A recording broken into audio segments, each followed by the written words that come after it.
Market లో invest చేసి మీ డబ్బులు డబుల్ చేసుకోవాలనుకుంటున్నారా? సుందరరామిరెడ్డి గారి లైవ్ సెమినార్ కి అటెండ్ అవ్వండి. యాటిట్యూడ్, మన ధోరణి, మన పద్ధతి, ఇవాళ దాని గురించి మాట్లాడుకుందాం. ఇటీవల కాలంలో నేను చాలా కాన్ఫరెన్సెస్ అటెండ్ అవ్వాల్సి వచ్చింది. దాంట్లో చాలామంది చెప్పారు, ఒక కీనోట్ స్పీకరు, ఒక వక్త చాలా అద్భుతంగా మాట్లాడతారు, చాలా నాలెడ్జ్ ఉంది, ఎంతో నేర్చుకోవటానికి ఉంది ఆ మనిషి దగ్గర నుంచి అని. కానీ నాకు చాలా ఎక్సైట్ అయిపోయింది. ఇంత విన్నాను కదా, ఆ మనిషిని ఫస్ట్ టైం నేను కలుస్తాను, అది ఒక పాజిటివ్ ఎనర్జీతో నేను వెళ్ళాను. ఫస్ట్ డే కలిసినప్పుడు అసలు ఐ వాజ్ ఇన్ ఓ, అంటే ఎంత నాలెడ్జ్ ఉంది, ఎంత నేర్చుకోవటానికి ఉంది ఈ మనిషి దగ్గర.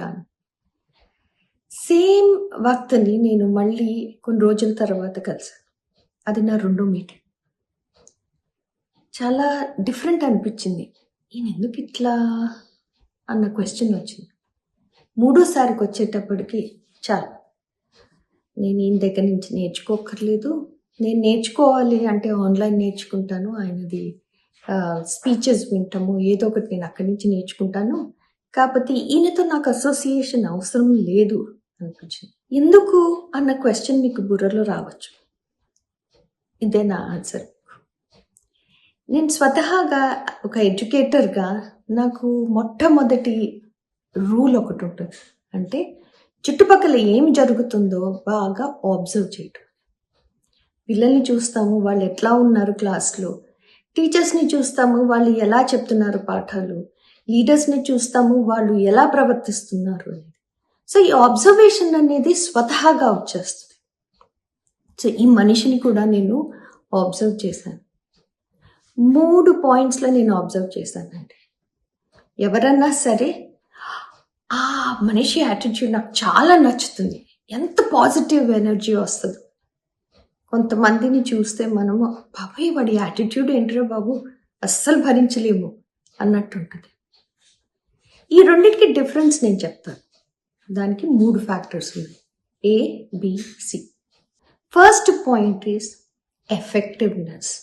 అంటే నేను ఎలా బిహేవ్ చేస్తున్నాను అనేది ఎదుటి మనిషి మీద ఎటువంటి ప్రభావం పడుతుంది అనేది. ఈ ప్రభావితం చేయగలిగే శక్తి మనలో ఉంటుంది.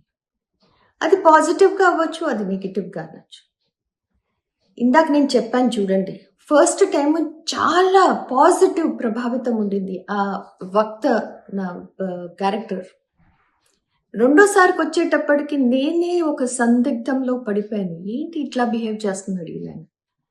మూడోసారి అతని యాటిట్యూడ్ చూసేటప్పటికి బాబాయ్ అవసరమే లేదు అని. అంటే ఏంటి, ఫస్ట్ ప్రభావితము సిచ్యువేషన్ మూడోసారి కలిసినప్పటికీ చేంజ్ అయిపోయింది, పాజిటివ్ నుంచి నెగిటివ్ అయిపోయింది. Second factor balancing. ఓహో వాళ్ళు నన్ను పొగిడేశారు అని నేను ఏదో గొప్పగా ఫీల్ అయిపోయి, రెండోసారి నన్ను కలిసినప్పుడు మనుషులు అల్లా టప్పాగా మాట్లాడినందుకు, వారు మూడోసారి నన్ను చూసినప్పుడు వాళ్ళు మామూలుగా ఉన్నట్టు, ఏదో నేను వాళ్ళతో సమకాలికంగా ఉన్నట్టు అని బిహేవ్ చేస్తే, నేను నా యాటిట్యూడ్ మార్చేసుకుని నేనంతా వీళ్ళేంటి అన్న బిహేవియర్ వచ్చిందనుకోండి, పీపుల్ లూజ్ రెస్పెక్ట్.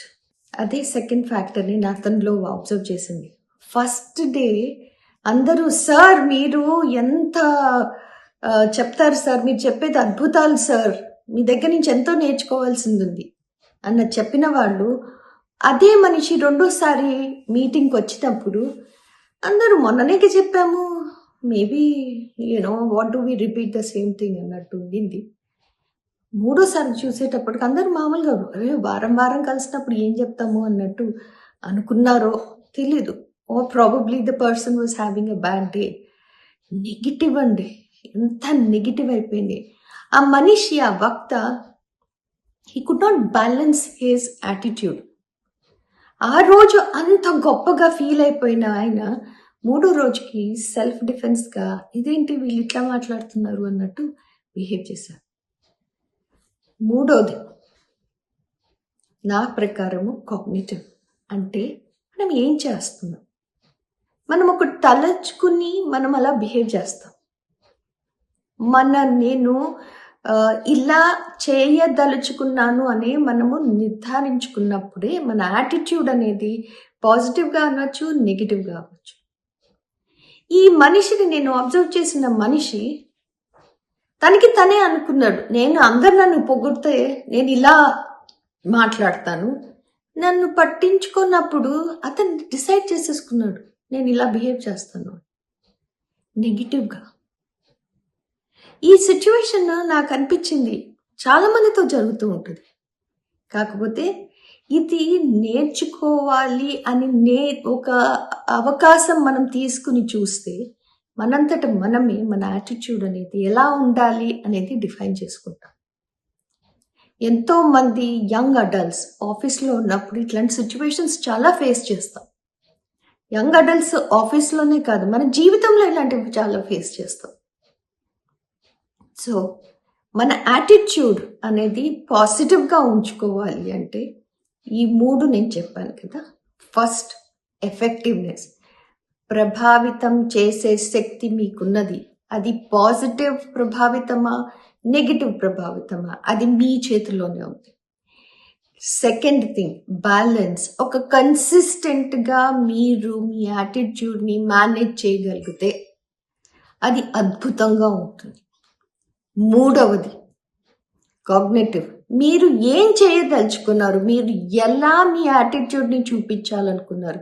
నేనే గొప్ప అన్న యాటిట్యూడ్ చూపించుకోవాలా, లేకపోతే ఒక సమానంగా, కన్సిస్టెంట్గా, బ్యాలెన్స్డ్గా ఉండాలి అని మీరు ఆలోచించుకుంటారు. సో మీరు ఎవరితో మాట్లాడినా, ఎవరు మిమ్మల్ని ఆబ్జర్వ్ చేసినా ఆ యాటిట్యూడ్ నాకు చాలా నచ్చింది అన్నారు అంటే వాళ్ళు మీలో చూసింది ఈ 3. మీరు వాళ్ళ మీద ఎలాంటి ప్రభావితం అనేది చేయగలిగారు, మీరు అంత బ్యాలెన్స్డ్గా ఉన్నారా లేదా. 3, మీరు ఏది చూస్ చేసుకున్నారు, ఎలా బిహేవ్ చేయటానికి, ఎలా మీ యాటిట్యూడ్ చూపించడానికి అనేది. ఈ 3 మనకి మన జీవితాంతం మనం గుర్తుపెట్టుకోవాల్సింది. ఒక మనిషి మీ నుంచి ఇంప్రెస్ అయ్యి మీ దగ్గర నుంచి నేర్చుకోవాలి అనుకున్నప్పుడు మీరు వాళ్ళని పాజిటివ్గా ఇన్ఫ్లుయెన్స్ చేసినట్టు. మీ యాటిట్యూడ్ కరెక్ట్గా ఉంటే మీకు తిరిగే లేదు, ఎందుకంటే అది పాజిటివ్ ఇన్ఫ్లుయెన్స్ ఇస్తుంది.